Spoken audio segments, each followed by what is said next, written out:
This is 400 seconds per podcast. Compact conversations with extraordinary women leading hope and change in the climate crisis. I'm Chris Fittick. For this episode, Jo Mary Watson speaks to Lorna Rees, Artistic Director of Gobbledegook Theatre, whose work is frequently inspired by earth sciences, landscape and the environment. Their productions include Cloudscapes, described as a duologue for performer and clouds, and Geophonic, a performance piece and sound walk which invites audiences to listen to the geological processes of the earth. I went to your website and I loved reading about cloud spaces.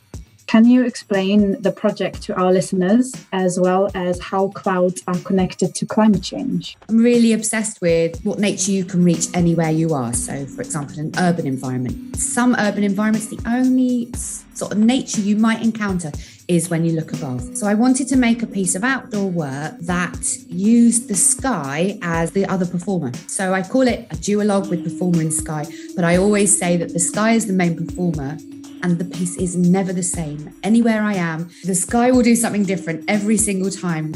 And I also think we often don't stop enough to just notice what's going on in our world. And if I can encourage people to just spend 20, 25 minutes looking up and marveling at how extraordinary the world is, I feel like the piece has done its job, and that I've maybe connected someone to the natural environment in a way that they maybe haven't done since they were a child, or maybe have never done. And then in terms of the environmental part of it, I make a lot of work about the natural world, and it's impossible not to think then about the climate emergency. So I thought loads about that when I was making work. And at its very heart, Cloudscapes is all about change and how our world is constantly changing, just as the clouds are, because clouds never stay the same. The average life expectancy of a cloud is about 10 minutes long. So it changes from one thing into another thing. And we have to be prepared for that change in our human societies, because change is coming whether we like it or not. So rather than make a kind of terrifying piece about clouds, which I could do because there are lots of problematic things to do with clouds and what we're doing in terms of pollution, I wanted to kind of make something that was maybe more thoughtful, meditative, and not too scary. So people don't switch down or switch off when they're thinking about the natural world. The other thing is that every year I rewrite it. The first time I wrote it, I didn't mention climate change at all as 2 words, because I worked with a neuroscientist who said, don't say those words because people freak out about it. They either think it's too much for them to cope with, or is it even a thing?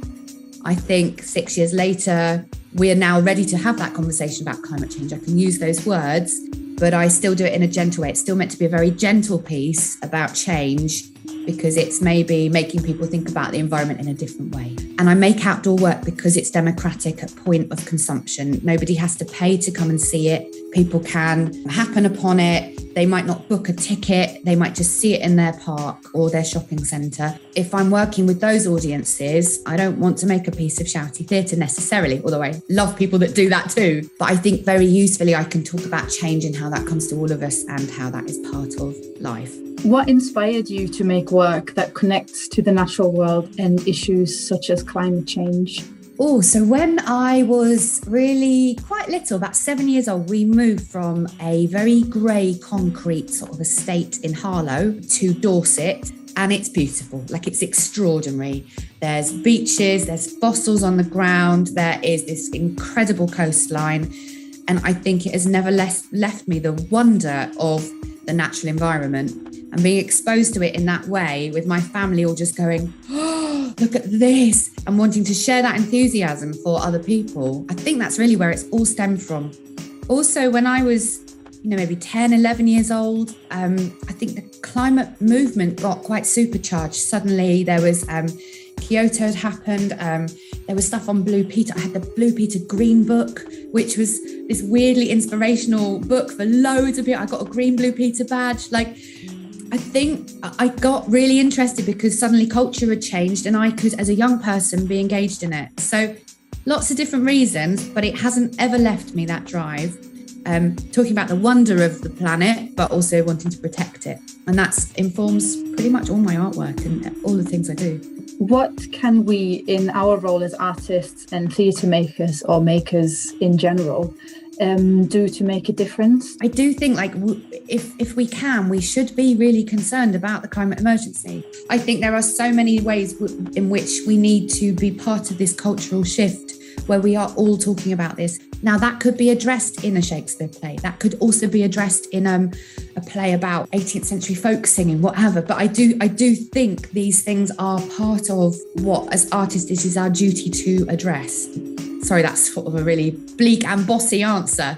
Everyone should be making work about this. But I do think there are so many ways we can help shift culture, and we need to be part of that. And we have the power to do that as artists. That is our job, and that's our great skill. So we do need to be much more on it. I have this phrase, I say, our culture forms our future. And I feel really strongly that as artists, we are culture makers, and we need to help form the future. And if we don't help that shift happen, we're not going to move fast enough. You can do small, intimate, beautiful actions that mean something to you. It doesn't have to be some grand, enormous gesture either that takes all your energy. I never want to not live in hope. I made a decision, as dire as the world can feel. I always want to live in hope, and it's a much nicer way to be. So yeah, solidarity and hope in all things, really. 400 Parts Per Million is an ecological arts project by Theatre in the Rough. Join us online from the 26th to 27th of March 2022 at 400.earth, supported by Arts Council England and the PH Holt Foundation.